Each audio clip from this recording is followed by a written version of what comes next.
Serge Reynaud de la Ferrière, Propósitos psicológicos, tomo 2, Paralelismo de la tradición, la cultura hebraica y la escuela sánscrita. Paralelismo de la tradición. Antes de adelantar en nuestras disertaciones filosóficas, veamos primeramente por qué es preciso interesarse más en los asuntos esotéricos o también sencillamente cuál es la razón que pueda tener el profano para documentarse sobre estos asuntos iniciáticos. Nos hallamos en un tiempo sensiblemente idéntico al que hubo de ser en las grandes civilizaciones antiguas. Tantas cosas desconocidas hace 400 o 500 años eran perfectamente conocidas hace unos 4 o 5 mil años, y quién sabrá nunca la totalidad de conocimientos que poseían los sabios de antaño. Sabemos que la humanidad va de renacimiento en decadencia, y los periodos de obscurantismo de nuestra historia no son más que pequeñas sinuosidades en la gran curva de la vida universal de los seres. Prescindimos de los precursores de Benjamin Franklin que habían inventado el pararrayos 4 o 5 mil años antes. Obvio es insistir acerca de los valores arquitectónicos que plasmaron los constructores de las pirámides, o mejor aún, de los rieles encontrados en las mesetas de Gizeh. La lista de lo que vamos encontrando en nuestros tiempos podría así alargarse poco a poco y atestiguaría el enorme saber de los antiguos. Por otra parte, cada vez se atrasa más la edad de la humanidad, y hoy se cree fácilmente que hace 21 o 50 mil años pudieron existir grandes civilizaciones. Quisiera recordar, sin embargo, que hace 20, 15 y aún 10 años solamente, mis teorías levantaban todavía muchas críticas. Hoy ya no se usa la hoguera, pero a veces los iniciados son clavados en la picota de la ironía, lo que a veces es peor. Dejemos agitarse a los medios sabios y reconozcamos que los verdaderos hombres de ciencia se acercan más y más al dominio llamado generalmente la antítesis. Que un Marcelino Berthelot clame la veracidad de la alquimia en el alba del siglo XX es ya bueno, pero que un Albert Einstein venga a turbar todas las teorías matemáticas es aún mejor, sobre todo cuando se entiende todo el alcance filosófico de aquello. La física avanza, al igual que todas las otras materias de la ciencia, pero no estamos con nuestro propósito para hacer el elogio de nuestros sabios actuales. Suele decirse que si la medicina está más bien estancada, la cirugía ha dado un gran paso adelante. Sin embargo, quisiera abrir un paréntesis para enseñar a muchos, sin duda, que han sido descubiertos instrumentos quirúrgicos que sirvieron para hacer operaciones hace millones de años. El arte médico, no obstante, avanza más despacio a causa sobre todo del estado mental de los enfermos, y esto, conocido quizá en la antigüedad, ha sido perdido de vista durante largos años. Aún se ven renacer métodos muy antiguos, y si la medicina astrológica todavía no es reconocida de manera unánime, la radiestesia se cuenta hoy como ciencia oficial, así como la antigua medicina china es tomada de nuevo por numerosos médicos, y la acupuntura es reconocida ahora en todas las facultades de medicina, estando sus practicantes legalmente autorizados para ejercerla.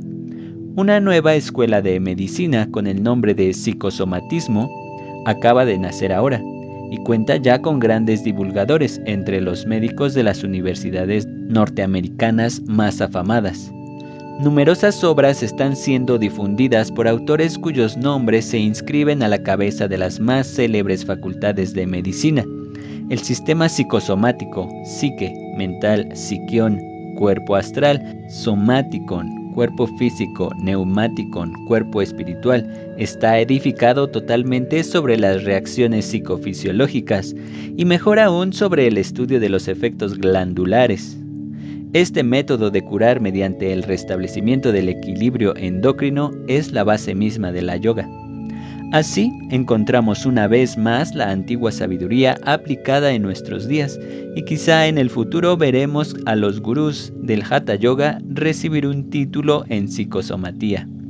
De todas maneras, la yoga hoy en día tiene un éxito que tal vez sobrepasa su antigua fama, y es agradable para los instructores de este sistema ver que su método es estudiado y aplicado por fin nuevamente por la ciencia oficial.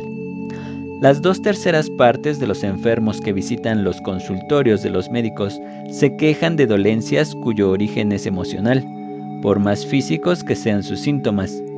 Los médicos psicosomatistas demuestran que el miedo, el odio, la discordia y los pesares causan serias enfermedades físicas. En la mayoría de los casos producen las úlceras, la apendicitis crónica, la colitis espasmódica, la dispepsia, las perturbaciones cardíacas, los desórdenes dermatológicos, la presión alta, la diabetes, el asma, las jaquecas, el bocio, la artritis, la frigidez, la impotencia y las presuntas condiciones crónicas de la vejez. Esculapio practicaba ya una forma de psicoterapia, pero fue Hipócrates quien dejó las bases de nuestros conocimientos modernos de las enfermedades.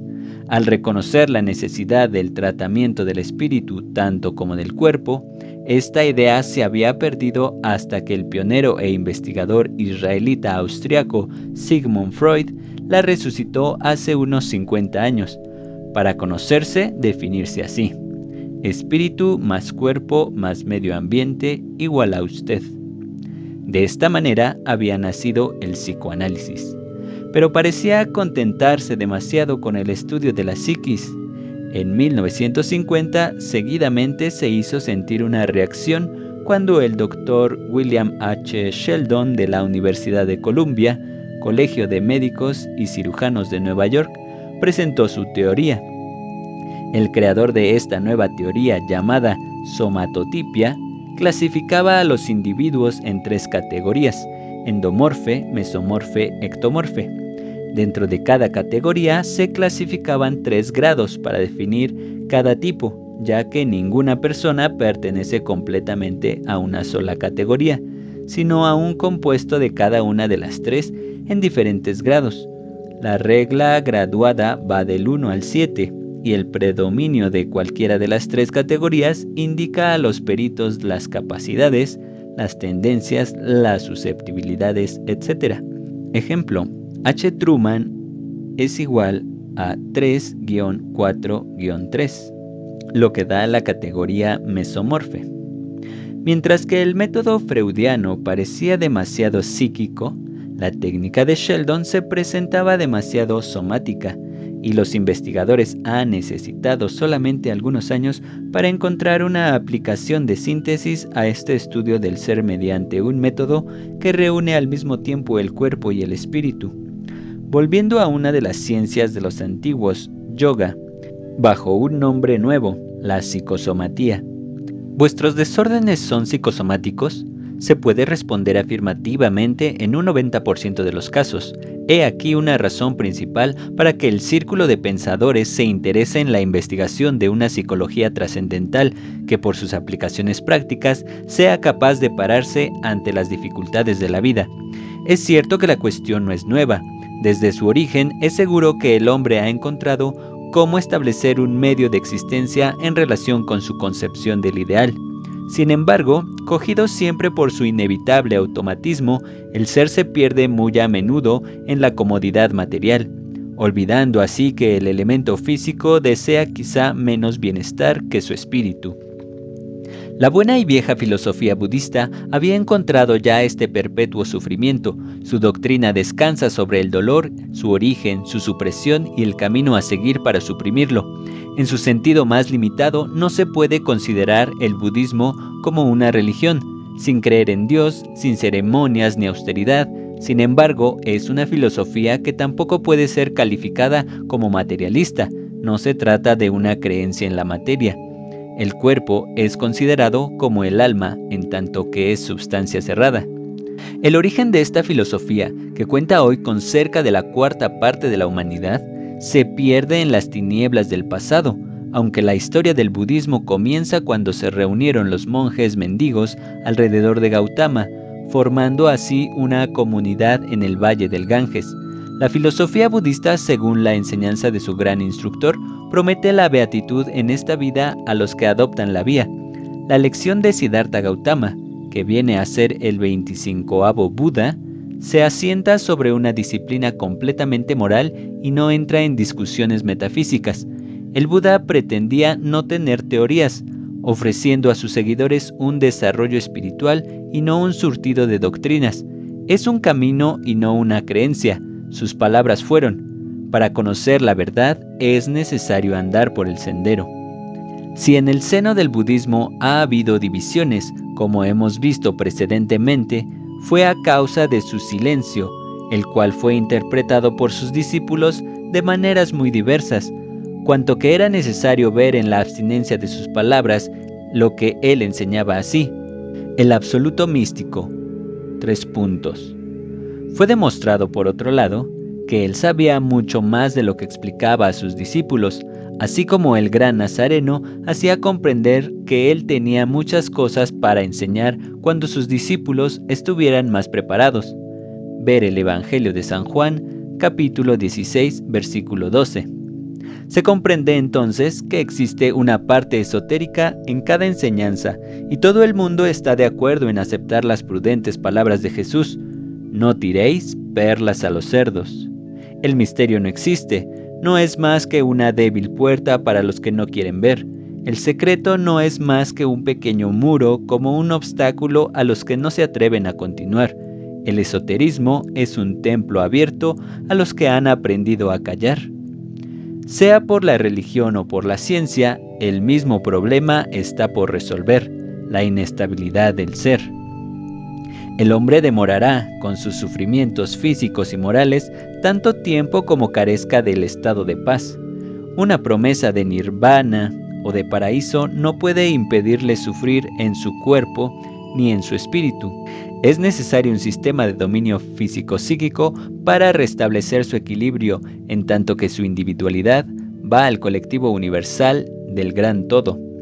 Ni la religión sola ni la ciencia sola han podido establecer un medio de hacer escapar al individuo de sus males, pues cada una trata un dominio bien definido, sin preocuparse del resto. De todas formas, es necesario tomar en cuenta al cuerpo espiritual, tanto como al cuerpo material, y para ello es indispensable un método de síntesis.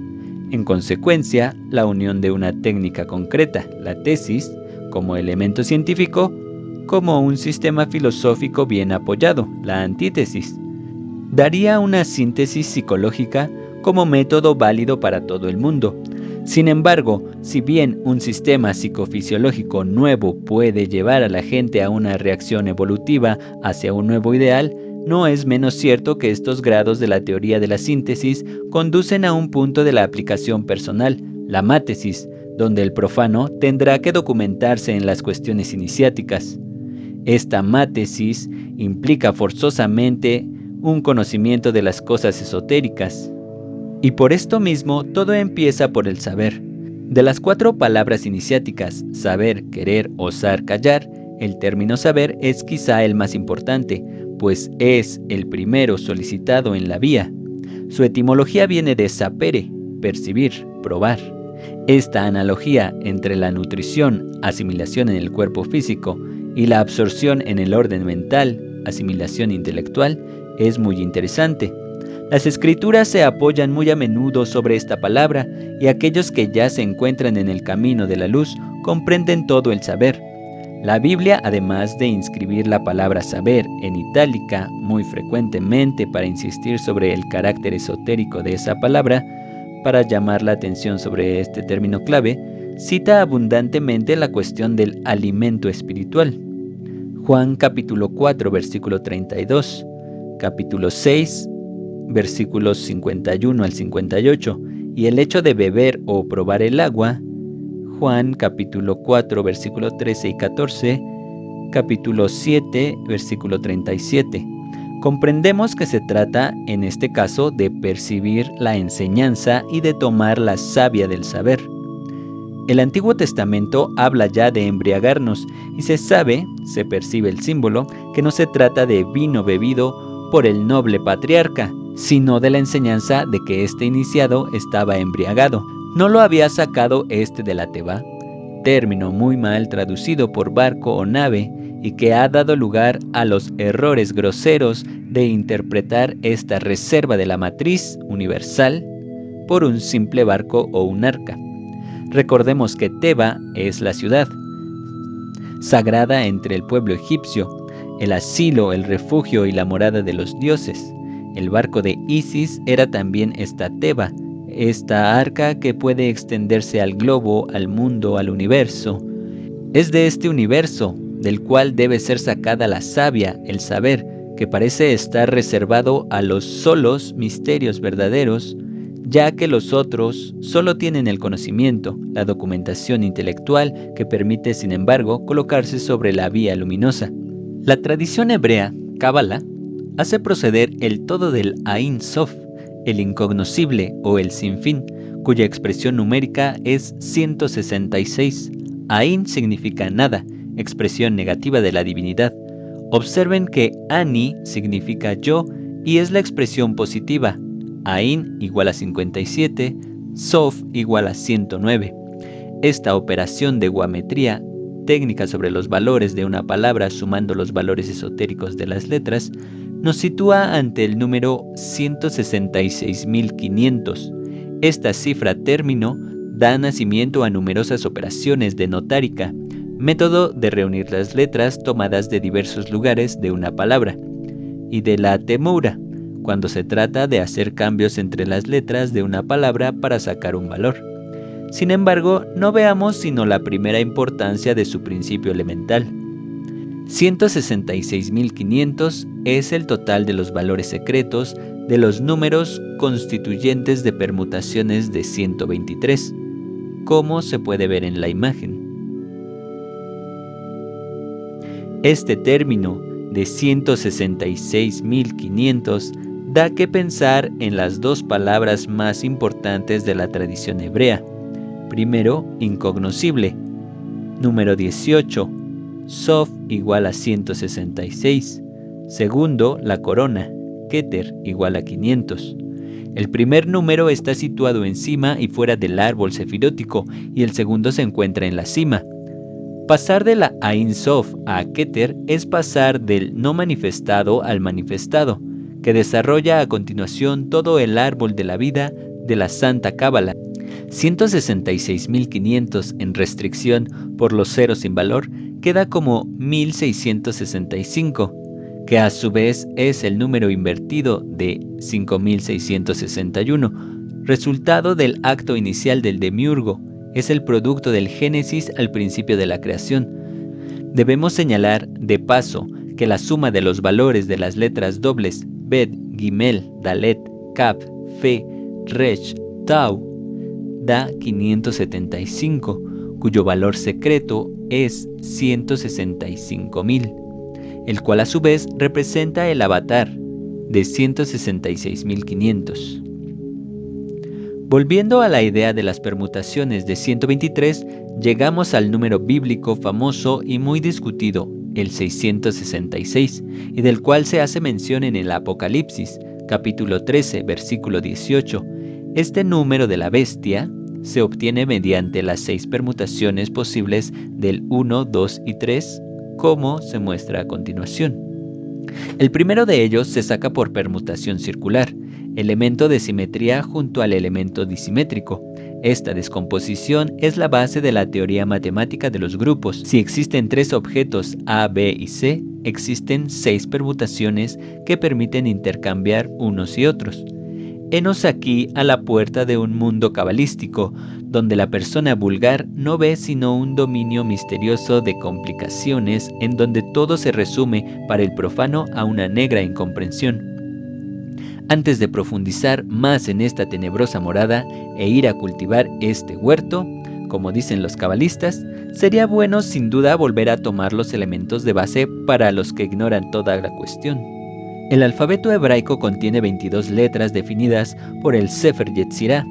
En el capítulo 1, versículo 1, como sigue, a través de las 32 vías misteriosas de sabiduría Ya, el eternal Sebaot, el Dios de Israel, Dios viviente, Dios todopoderoso, elevado y sublime habitante de la eternidad, cuyo nombre es santo, ha trazado y creado su mundo bajo 3 formas: la escritura, el número y la palabra.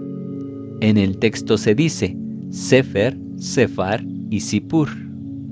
Prosigue el capítulo 1, versículo 3 diciendo: existen 22 letras fundamentales, 3 madres, Aleph, Mem, Shin, que corresponden al platillo del mérito, al platillo del demérito y a la balanza de la ley que equilibra los 2 primeros. 7 letras dobles, Bet, Gimel, Dalet, Kaf, Fe, Resh, Tau, que corresponden a la vida, la paz, la sabiduría, la riqueza, la posteridad, el favor y la dominación. Hay 12 letras sencillas: He, Bau, Sayin, Het, Tet, Yod, Lamed, Nun, Samek, Hayin, Tzade, Kof, que corresponden a la vista, al oído, al olfato, a la palabra, a la nutrición, a la cohabitación, a la acción, a la marcha, a la cólera, a la risa, al pensamiento y al sueño. Volveremos a tratar sobre el valor numérico de estas letras, pero antes mencionaremos que las letras hebreas tienen un valor de consonantes y nunca de vocales. Una puntuación llamada masorética permite una vocalización involutiva de la escritura. Los signos de la mashura, mashore, no intervienen en los cálculos cabalísticos. La mashura es de origen asiriaco y esta puntuación hebraica es regla según la manera de escritura del Sefer. No es necesario decir que el hebreo se escribe de derecha a izquierda como para demostrar que la luz viene del oriente. No es tampoco el marco de esta exposición escribir aquí los glifos que componen la escritura semítica. Los caracteres tienen todos una forma de acuerdo a razones esotéricas. El régimen de Israel es una nomografía, régimen de la ley pura. Es el principio fundamental de la Cábala, que está inscrito en el Zohar. Todo lo que está en la tierra está también en el cielo, y no hay cosa por exigua o mínima que sea en el mundo que no dependa de su parecido que está en el cielo. El mundo inferior es la imagen del mundo superior. Y el Zohar añade: sin embargo, todo es uno. Esta solidaridad es tal que cada hecho aquí abajo provoca un hecho parecido allí arriba. Zohar capítulo 3. Este principio de gran alcance filosófico no se detiene ahí, sino que existe una ley de coordinación de las cosas hasta en los más pequeños detalles a fin de acercar todos los elementos de un mundo. Por ejemplo, en el capítulo 5, versículos 4, 5, 6 del Sefer Yetzirah, dice: existen 7 letras dobles, B, G, B, K, P, R, T. Él las ha cortado, mezclado y equilibrado. Él ha creado con estas letras los planetas, los días y las aberturas de la cara. Él ha hecho reinar el Bet y le ha agregado una corona, Keter. Ha combinado el uno con la otra y ha creado con este a Saturno en el cielo, Sabat en el año y la boca en la persona. Él ha hecho reinar el Gimel y ha unido 3 puntos, etc. Encontramos de esta manera las 7 letras dobles, como se muestra en la figura. Bet, boca, corresponde a Saturno, el número 4, Gimel, ojo derecho, Júpiter, el número 5, Dalet, ojo izquierdo, Marte, el número 6, Kaf, fosa nasal derecha, el Sol, el número 20, P, fosa nasal izquierda, Venus, el número 60, Resh, oído derecho, Mercurio, 120, Tau, oído izquierdo, Luna, 360. Así, solo el 4 en el emplazamiento de la boca es central. Si lo situamos en medio de estas 6 direcciones del espacio y los otros en 3 grupos de 2 números, constituyen el diámetro del círculo. Obtenemos pues un dibujo en forma de estrella de David. Disociando los 3 grupos diametrales de este sello de Salomón, obtenemos todas las combinaciones posibles por los 6 números situados de 2 en 2. Es decir, en 8 disposiciones. En la tradición china se encuentran igualmente estas 8 disposiciones por las combinaciones del yang, línea continua, y del yin, línea quebrada en las 3 clavijas de los célebres trigramas de Fo Hai. Si avanzamos más adelante en la investigación guamétrica de estas 7 letras, llamadas dobles, transformadas en número, tendríamos entonces 2 triángulos con estas cifras: 6, 20, 120 y 5, 60 y 360. Repartamos ahora y obtengamos el valor secreto. 351 es el valor secreto de 26, que es la cifra de arriba. 435 es el valor secreto de 29, que es la cifra de abajo. 26 es igual a 2 por 13, o la cristalización. 29 es la Tierra antes de la sumersión. Es hora ya de establecer un pequeño cuadro con estos diferentes valores acordados a las 22 letras del alfabeto hebraico. Digamos además que se componen de 22 caracteres que tienen cada uno un símbolo bien definido y que puede ser transpuesto a diversos planos, ideas, estados, etc.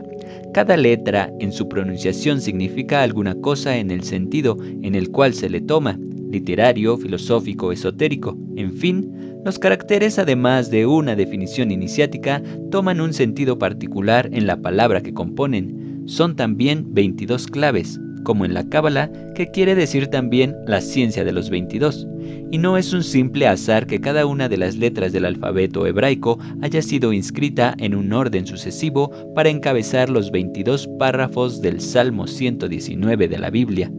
Existe un número de orden del 1 al 22 que clasifica primero el alfabeto, un valor guamétrico que sitúa las letras del 1 al 400 y que representa un valor esotérico, utilizado por los hebreos para ciertas transpolarizaciones, y finalmente los valores esotéricos del 3 al 360, los cuales necesitan quizás un poco más de explicaciones. Dejemos ello de lado por un momento para decir una palabra sobre el At-Bash, que es el sistema de transposición en Cábala, haciendo de Aleph el Tau, de Bet el Shin, continuando con la tercera letra que pasa a ser la 20ava, la cuarta será la 19ava, de manera que las palabras verdaderas quedan ocultas bajo otro vocablo. Ejemplo: Babel debe leerse Sesac. En cuanto concierne a los valores esotéricos, son los números correspondientes a las formas geométricas de un fenómeno físico lo que hace una transformación evolutiva, como por ejemplo una materia líquida o semilíquida que se extendiera sobre una superficie plana, partiendo de una forma triangular para terminar presentándose en un círculo de 360 grados. Existen 24 divisores enteros de 360, pero como ni el 1 ni el 2 corresponden a figuras, quedan 22 polígonos regulares a inscribir en el círculo.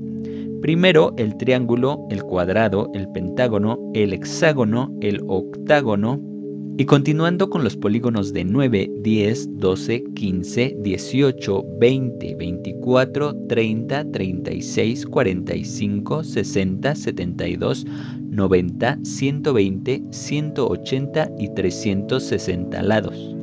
A cada una de estas cifras corresponde una letra hebraica, y estas cifras, a su vez, son valores esotéricos. Tendremos pues 3 clases de valores que inscribiremos en orden bajo las 22 letras. Primero, la numeración ordinaria. Segundo, los números guamétricos. Tercero, los valores esotéricos, como se muestra en el siguiente cuadro.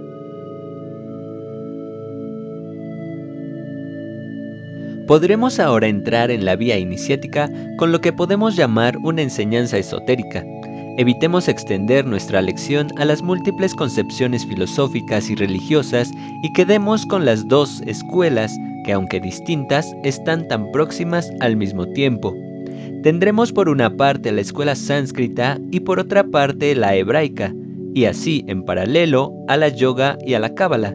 2 tradiciones que han dado sus pruebas y que son como los pilares, las 2 columnas, diría mejor, del gran frontón, el triángulo divino que orna el templo de la sabiduría.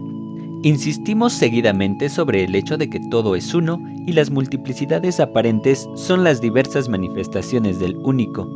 Los grados, las pasantías, los planos, los estados, etc., son signos convencionales, puntos de situación para nuestro razonamiento que intentan unir las ideas con las ideas hacia el manantial estando quizá en el ideal no es el ideal, pues por otra parte un ideal cesa de existir cuando se alcanza.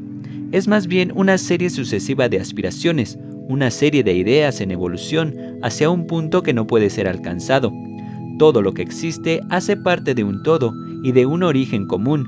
La relación no es solamente inmediata entre una silla y una mesa, en relación con su emplazamiento por el uso, sino también por el origen de la materia. Y esto es igualmente en todo lo que existe. Un sistema solar es una reproducción macrocósmica de un átomo. Más aún, los planetas están en relación inmediata por sus radiaciones con los metales. Existe la misma gráfica para representar el Sol y el oro, la Luna y la plata, Venus y el cobre, Marte y el hierro, etc. El magnetómetro indica las vibraciones diferentes para cada plexo y el espectrógrafo muestra radios muy personales de cada uno de los astros que vienen a unirse con las glándulas. De este modo también el hombre se une con el cielo, teniendo un lazo directo de la tiroides con Mercurio, el timo con Venus, etc. Esta concordancia no se detiene aquí, pues los sonidos pueden también asociarse por la cantidad de vibraciones con los astros, las glándulas en el cuerpo humano, los colores, los metales, etc. Una especie de telepatía esotérica une cada cosa con este mundo. El septenario es suficientemente conocido para no insistir en un cuadro de los diferentes planos donde la lista resultaría verdaderamente demasiado larga. Es suficiente saber que una palabra despierta en nosotros una multitud de cosas, todas ellas en relación directa con este término, y que es necesario transponer una lección, una frase o un símbolo sobre los diferentes planos en donde se desea trabajar. Es necesario comprender un símbolo partiendo de una simple letra, hasta los gráficos más complicados, tales como emblemas, pantaclos, etc., como una enseñanza válida para diferentes grados de comprensión. Es a veces una iniciación completa puesta a la disposición de todos, pero que cada cual comprende de acuerdo a su propio entendimiento.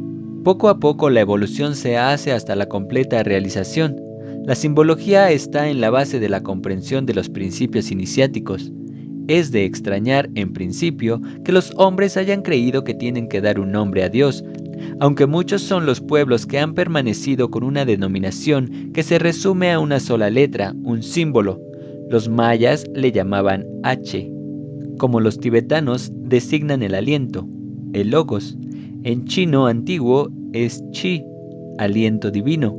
La raíz G en muchas lenguas antiguas desarrolla a menudo la idea del ser absoluto. La quinta letra del alfabeto hebraico G es el signo de la vida maternal y esta contiene la idea abstracta del ser como Aleph, pero en esta vez, después de su realización, es el signo de la vida y de toda idea abstracta. Así, el nombre realiza de Dios, en hebreo, contiene 2 veces esta letra, Yod He Bau He, de cuya composición el vulgo ha hecho Jehová.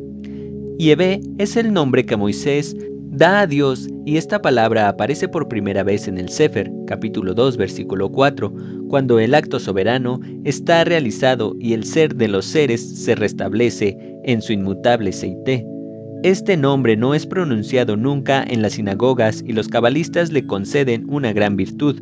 Esta palabra está formada por la raíz Ebe, del verbo ser o estar. Se piensa inmediatamente en el nombre de la primera mujer, y cuando se sabe que el prefijo I, el Yod, 10ª letra del alfabeto hebraico, es la repetición de la primera letra A, el Aleph, y que por mutación esotérica, esta insistencia del paso del Aleph a Yod es el Dios espiritual que se manifiesta en divinidad material, tendremos así una luz sobre la primera creación humana, Adán y Eva. Eva es el Yang Hen Lit Shen de los chinos, textualmente causa inicial. Es también la libertad, la perfección, tal como puede verse en los ideogramas, principio, acción, evolución, representados en los tetragramas como el Wen Wang en el Ji King. Se le puede recordar con el Yahweh.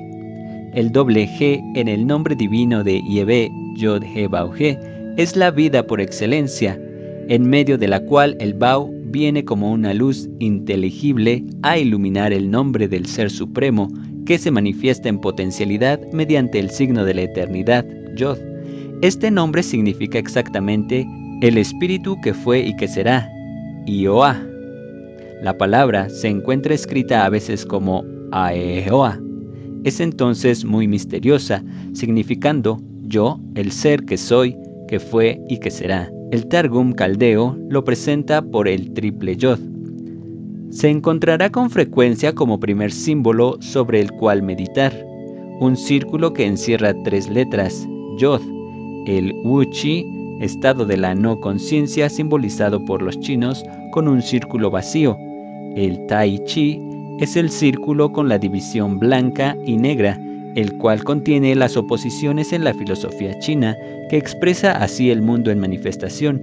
Este círculo, el universo, es el Ouroboros de los egipcios, una serpiente que se muerde la cola. El hombre y la mujer devorándose y dando vida, es el activo y el pasivo por encima y por debajo, es el todo en uno. Ouroboros en griego es el símbolo original de la célula, el germen de la creación. Platón lo emplea en el Timaeus en ese sentido. El origen está descrito por Macrobius a los fenicios. Esta divina serpiente era conocida en la antigua Babilonia y empleada también por los mandeanos. Este todo uno aparece como Leviatán y también como Aión. Como Oceanus sería el primer ser que dijera: yo soy el alfa y el omega. Se supone que es la delta prehistórica más antigua y se la encuentra entre las revelaciones de San Juan y entre los gnósticos, también entre los indios navajos, también en Egipto, África, México y la India, igualmente utilizado como amuleto por los gitanos, y en los textos de alquimia. De todas formas, aparece siempre como un símbolo profundo. Situando los 3 yods en un círculo, el significado sencillamente es Eiye, el siempre. Un yod solo sería suficiente para representar a la divinidad, ya que esta letra expresa el principio y el fin de todo. Es la letra reducida a su expresión más sencilla. Esta pequeña coma que significa en hebreo la I, la J o la Y. Sin embargo, es necesario representar los 3 atributos de la divinidad y también el siempre, primero en las medidas temporales pasado, presente y porvenir, nacidas de la eternidad. Segundo, del infinito viene el espacio con sus divisiones, largo, ancho, profundo. Tercero, la materia viene de la substancia eterna con su triple significado, sólido, líquido y gaseoso. El primer yod es el hombre, el Padre, el Creador. El segundo es la medida, el Hijo, el sostenedor. Y el tercer yod es el peso, el Santo Espíritu, el destructor de las pasiones. Los hindúes representan igualmente el Todopoderoso con un símbolo muy potente expresando el célebre Aum que se encuentra en todos los mantras. Aum es el emblema de los misterios y para los yogis representa el tipo propio del equilibrio entre el macrocosmo y el microcosmo que es necesario obtener. Es la balanza de la identificación del hombre con Dios. Las 3 ramas representadas en su gráfica significaban los tiempos de la respiración: Puraka, Kumbhaka, Rechaka, inspiración, retención y expiración, y es naturalmente con los 3 yods de los cabalistas los atributos divinos Brahma, Vishnu, Shiva. En el mantram, donde el ejercicio necesita una gran disciplina y larga preparación, los gurús hacen observar los 3 principios a retener en el encantamiento. El bija, que es el grano, el germen, la simiente, es el centro vital. La shakti, que es la fuerza del mantram, y el tilaka, la columna que soporta el aliento místico. En el Tíbet se representaba esto a veces con el Kalahamsa, cisne místico. Este emblema sagrado es un tipo perfecto del Pranava mantra, el monosílabo Om. La cabeza del animal es el equilibrio, la A. El cuerpo es la preservación, la letra U. Y las alas son la transformación, letra M. Se puede observar cada vez esta trilogía en todas las tradiciones. Volvamos a nuestra palabra sagrada, Yod He Bau He, que da, como el Aum a los yogis, al que descubre la verdadera pronunciación, la clave de todas las ciencias divinas. Esta palabra, que se encuentra en la cima de todas las iniciaciones y todavía en nuestros días, tanto en las iglesias por encima de los pórticos de las viejas catedrales, como en el centro del triángulo resplandeciente en el grado 33 de la francmasonería. Existen diversas figuraciones de esta palabra divina, pero analizando una vez más su representación por 3 yods dentro de un círculo, se puede decir que estas 3 pequeñas comas expresan los 3 cuerpos, Rowa, Nepesh y Neshma, a través de las cuales pasa la Shekinah. Igualmente, el emblema tripartita de los yogis expresa las 3 canalizaciones, Shushumna, Pingala, Ida, que deben recibir la purificación del Adi Shakti. Pasemos sobre el hecho de que los 3 yods forman un triángulo en medio del círculo, el templo al centro del universo, y digamos que si las 3 primeras letras del nombre divino Yod He Bau están al interior del círculo, el segundo G está al exterior, puesto 4 veces, encima y como cuarta letra de la palabra sagrada. Este símbolo representa, y tendremos materia para largos estudios, la Trinidad, Yod He Bau, que está envuelta por el término tonalizador, el segundo G, y nos encontramos en presencia de un símbolo gráfico muy importante que presenta un triángulo central y al final 4 puntos cardinales dispuestos a formar la cruz. Veamos primeramente lo referente a los nombres para poder penetrarnos mejor de la simbología. Todo lo que es glorioso será recubierto de un velo. Está dicho en Isaías capítulo 4 versículo 5. Véase igualmente Lucas capítulo 12 versículo 12. El libro de la sabiduría capítulo 11 versículo 20 nos enseña que todo lo habéis arreglado con medida y con número. El Zohar capítulo 1 versículo 118 igualmente enseña que todo puede ser conocido gracias a los cálculos. Y para terminar, digámoslo bien, el gran misterio no está en el número, sino en el paso del número al ciclo de los números. Ninguna meditación es posible sobre el número 1. El movimiento empieza con el 2, cuando al nivel del sí mismo aparece la conciencia del sí, que está en relación con el ternario por la acción del conocimiento, de lo conocido y de la conciencia. Para empezar el encantamiento se necesita el 4, pero para la terminación 2 ternarios deben enfrentarse. Es el nacimiento del 6, realización de la creación, las 6 etapas, los 6 días de la Génesis, desde la primera palabra bíblica, Barashit, él crea 6 palacios, 6 zonas, etc. Bara, que se ha traducido por crea, lo prefiero mejor por emanar. La creación en un principio estaba cerrada por la palabra Bara y fue abierta y fecundada por la palabra Eber, principio sagrado sobre el cual reposa el mundo.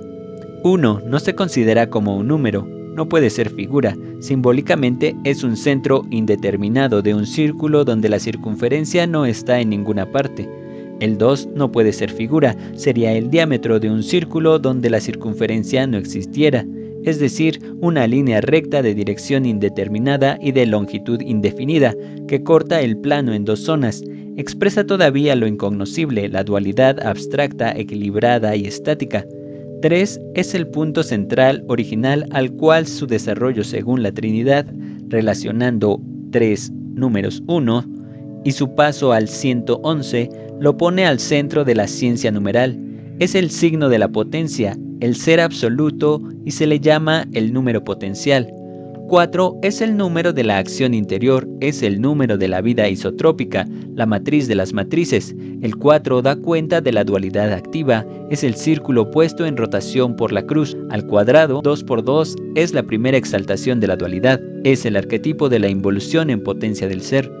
Si volvemos ahora a nuestro símbolo, expuesto más arriba, comprenderemos mejor el sentido. Un punto central imaginario para simbolizar el uno todo, una circunferencia emblema del universo en manifestación.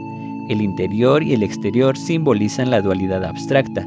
Es necesario notar que, infinitamente pequeña o astronómicamente grande, esta circunferencia tendrá invariablemente 360 grados, reproducción de los mundos a diferentes planos.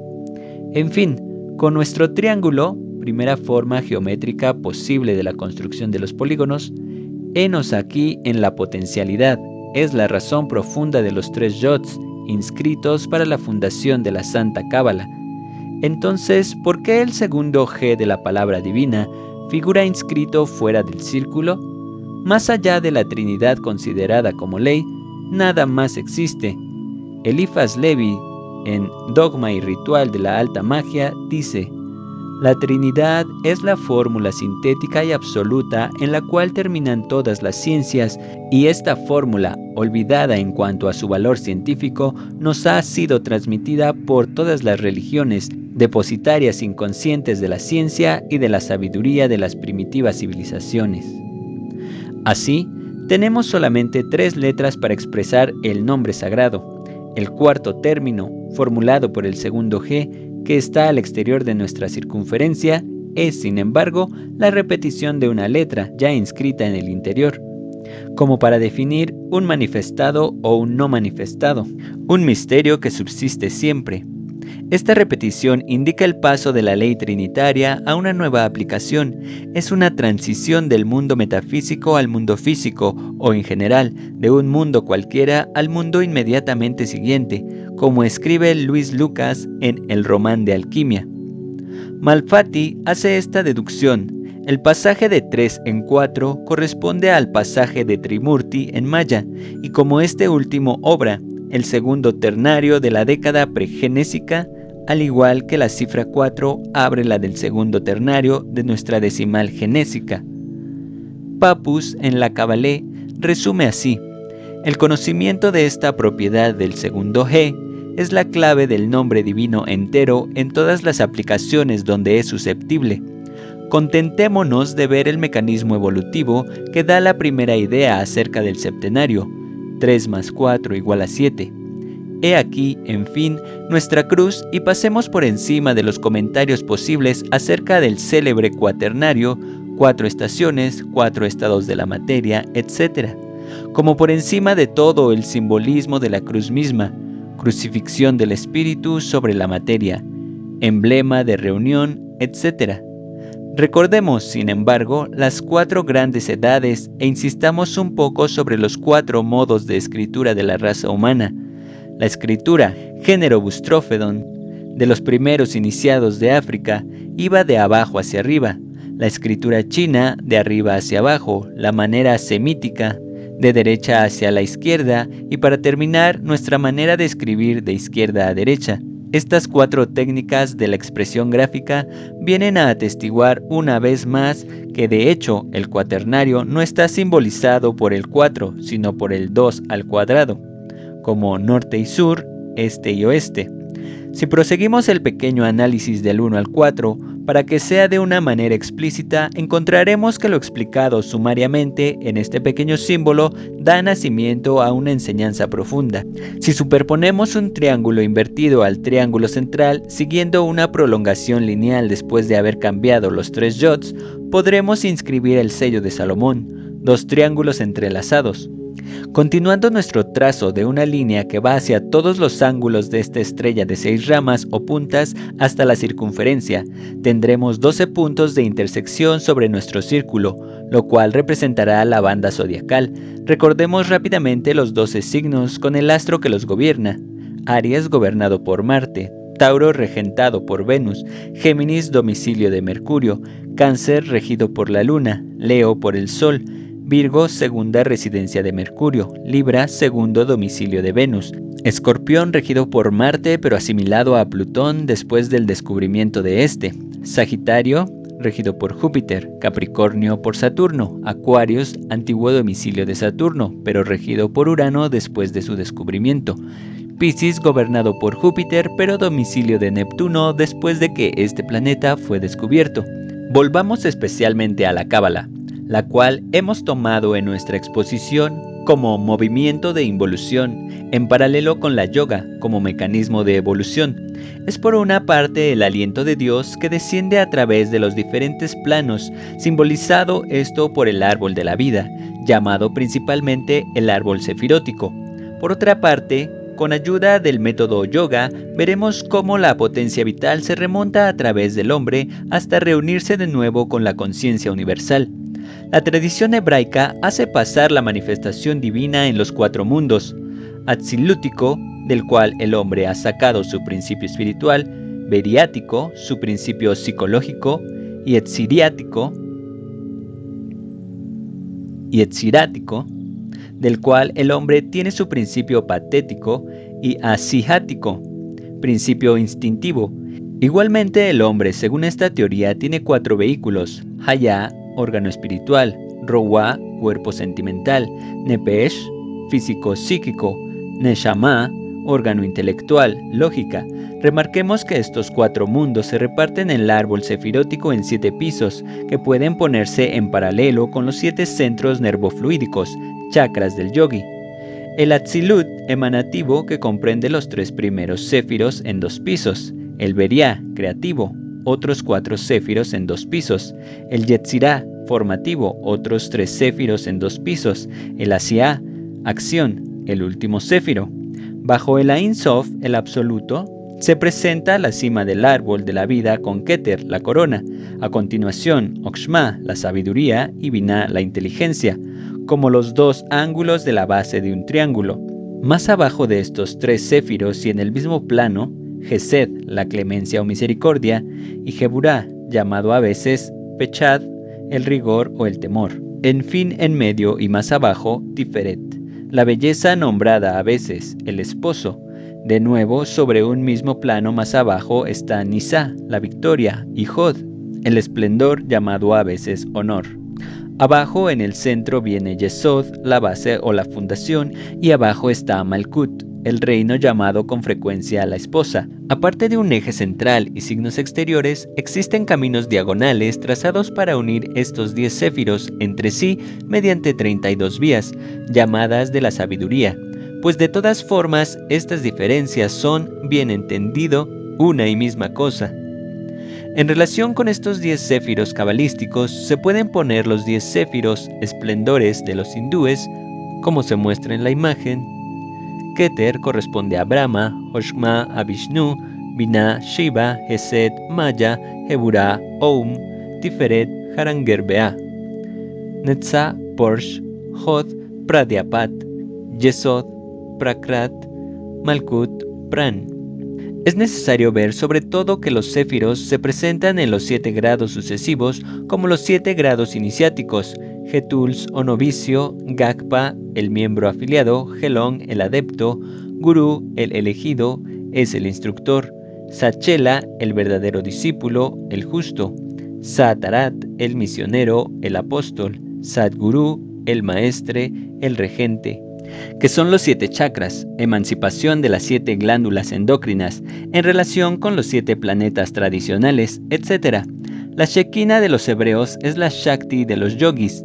Rowa, Nepesh, Neshama son las canalizaciones llamadas en sánscrito Shushumna, Pingala, Ida, hasta el Ain, del cual hacen los hindúes el Adi. El ser fluídico Hayá de la Cábala es el Kundalini hindú, y el residuo Kelifá hebraico es la Kafa, la flema que todos los adeptos de la India intentan eliminar. Estas relaciones se pueden ver más a detalle en el cuadro mostrado. Los céfiros son las radiaciones de Yahvé, que condensan y paralizan las frecuencias vibratorias de arriba. Es la aplicación de una teosofía secreta del judaísmo sobre la presencia de Dios en el hombre y en el mundo. En el Apocalipsis capítulo 1, versículos 4 y 5, 6, 11 y 12, se habla de estos esplendores, que también pueden ser considerados como las virtudes, si se les deja en el verdadero sentido filosófico en latín. Existen 12 explicaciones de los céfiros: religiosa, filosófica, demonilógica, astronómica, astrológica, física, lógica, matemática, metodológica, alquímica, política y mesiánica. Son ellos principios, substancia, potencias, modos intelectuales, entidades, órganos de divinidades. Es un esquema universal que sitúa los modos giratorios mediante los cuales se efectúan en los ciclos a la vez, teocosmo y antropogénesis, los nacimientos, las transmutaciones y las inversiones de los números.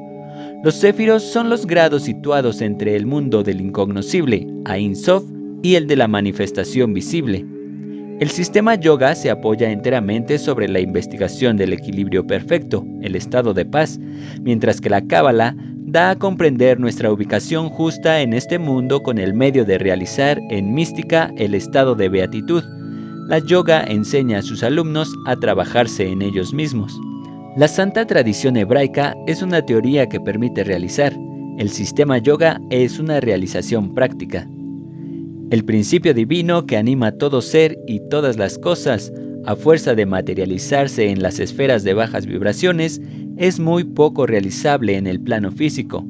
El spermateu, como San Juan y San Justino han calificado el verbo divino, se derrama en todo momento, y este vocablo, a veces definido por el término griego logos spermáticos, prueba que la mística pura no ha rechazado nunca el simbolismo sexual. Desde este momento, un camino está abierto a los que pueden comprender el mecanismo que les llevará dentro de la pureza. Para el puro, todo es puro, para el santo, todo es santo, y los iniciados han probado que las disciplinas tenían una importancia relativa solamente y al principio de un sistema que permitía alcanzar después un dominio, donde los métodos no tenían ningún valor. Los zen budistas tienen el satori, la experiencia súbita, al igual que los cristianos tienen la conversión súbita. Los cabalistas intentan encontrar concretamente la Shekinah para hacer la transmutación de Malkut a Keter y reintegrarse dentro de la Ein Sof. Es la alquimia espiritual de la gran obra transmutatoria de los misterios. La escuela sánscrita habla del samsara, experiencia, que es la transmigración de los seres, gracias a los samskara, disposiciones, aptitudes, habilidades, etc. Estas posibilidades provenientes del pasado y que resultan de la herencia kármica por las cuales el ser puede evolucionar. Esta huella, vasana, se debe al plano intelectual que atrae y aglomera en formas a los pensamientos y van a construir de esta manera el karma. Este principio kármico es una ley de causa a efecto. Karma significa textualmente acción, donde el sentido derivado es acción y resultado apropiado al acto, y se opera sobre todos los planos de la existencia. Aparece en la esfera moral como ley de la ética, la causa mediante la cual el hombre sacude su carácter, hace su destino y trabaja para su salvación. No está limitado por el tiempo y por el espacio, y es estrictamente individual. Sin embargo, existe también un karma colectivo, familiar, racial, nacional, etc. El yogi es el que escapa a su karma, encuentra la paz interna y se sitúa sobre el camino de su reintegración al origen. Esto se llevará a cabo gracias a la divina potencia, Adi Shakti, que flota por todas partes y por siempre, y que desarrollará a la serpiente sagrada, Kundalini, que duerme en la base de su ser, y que por su erección irá a iluminar a su paso todos los centros nervofluídicos, chakras, hasta unirse al Kaivalaya, término de la escuela yogi para definir el samadhi. Toda la técnica reside pues sobre el hecho de la purificación a fin de dejar a la corriente sagrada liberarse del centro de base, allí donde reside Prakriti, para elevarse hasta el loto de los 1000 pétalos, allí donde reside Purusha. El ser verdadero se escapará por la cima de la cabeza, Brahma Rundra, y es la unión a Jivatma, Jiva, universo individual, con Paratma, alma suprema. El Gnotis Seutón, axioma griego, conócete a ti mismo, es muy practicado por los yogis, que utilizan sobre todo la epignosis, eje de la gnosis, conciencia unida a la sabiduría. Esta ciencia de las ciencias se agrega menos al fenómeno que al ser. Uno de los grandes puntos discutidos por la escuela sánscrita es el avidya, no ser, que es el no saber. Las cosas son avidya, pues éstas no existen mientras que no existen en la realidad, y es a esto que se apegan los hombres comunes e ignorantes. Esta doctrina fue retomada por Kant en sus expuestos sobre el noumene, el ser de razón, que es el eidos de Platón, eidos, idea, en griego, que es el soporte sustancial del mundo de la incertidumbre y el error. El mundo materia lleva a la concepción de Maya, que es el espejismo constante. La filosofía Vedanta y el budismo no niegan la existencia de la materia en tanto que solidez, impenetrabilidad y extensión, sino que solamente sostienen que esta materia no tiene realidad independiente de la percepción del espíritu. Kant, Schopenhauer, Einstein sostienen estos mismos principios sobre la relatividad de la materia. El mundo no existe, no es más que pura ilusión, todo es maya, solo Dios existe. En este caso, el adepto que lo ha comprendido hace todo lo necesario para trabajar en este sentido de desapegarse de este mundo y de volver al manantial, al noumene. El noumene es lo opuesto del fenómeno, es como el absoluto al relativo. El noumene es la realidad suprema fenomenal, es lo esencial, la cosa en sí. El mundo noumenal es solo lo que existe, real. A fin de no perdernos en un mundo casi desconocido para todos los que han encarnado en esta existencia terrestre, el discípulo de la yoga se desata poco a poco de los lazos físicos, del kama, dominio de los deseos y de los apegos. Poco a poco, por grados, se eleva en el dominio, maestría, por un control constante. Y estos aprendices de la verdad, sucesivamente, Ridu Sadhara, débil, Madhyama, medio, Adimatra, superior, Adimatratama, el supremo, según sus condiciones, posibilidades o disposiciones, seguirán su camino, como Anyashramin, asceta, Sankhya, intelectual, Bautika, mundano, o llegando a ser por fin Paramahansa, que ha alcanzado el discernimiento supremo. El sistema yoga actúa sobre un plano físico, psíquico, para llegar al estado superior. No es un estado de éxtasis, sino en plena conciencia reunirse a lo universal. Mediante las disciplinas, el sadhaka, aspirante práctico de la yoga, elimina el kapha, flema de su organismo, se fortifica de prana, energía vital, esencia sutil, para dejar a kundalini en potencia. Asciende así a los grados que harán de él un mukti, plano de perfección, hacia la salvación eterna mediante la cesación de transmigración y la absorción en Brahma, naturaleza divina. Todo esto está ofrecido a cada uno sin privilegio de ninguna clase. La verdad está aquí que se da, pero nuestra ceguera impide la realización inmediata. Es entonces que acudimos a la investigación de un método para arrastrarnos de un peldaño a otro sobre el altar de la salvación. Sin embargo, Dios no ha dado a unos más que a otros. Es por su trabajo que los grandes rishis, los gurús, los maestros han llegado a la perfección, y gracias a estos instructores, avatares, que vienen en épocas regulares, la lección es recordada, pues todo es justicia en Vishwakarma. Vishwakarma es el espíritu de la construcción universal, es idéntico al gran arquitecto del universo de la masonería. Puede obrar también a través de sus representantes terrestres, los cuales encarnan este espíritu bajo las formas tradicionales, los avatares, los grandes arquitectos de Oriente y Occidente. Vishwakarma es el anciano de los días. Los textos sánscritos del Rig Veda mencionan en el capítulo 8, versículo 24 y 18, con su radio ha determinado los límites del cielo y de la tierra. Se sabe que ciertos grados iniciáticos y ciertos símbolos de la masonería representan un compás con la cabeza formada por un sol radiante. El gran arquitecto, también el gran geómetra, es como el Apolo hiperbóreo de la tradición griega. Leibniz hacía mención a este simbolismo solar cuando decía: mientras que Dios calcula y ejerce su cogitación, el mundo se hace. Todo ello manifiesta la derivación de la tradición primordial. Ehad, puntos suspensivos, Aum.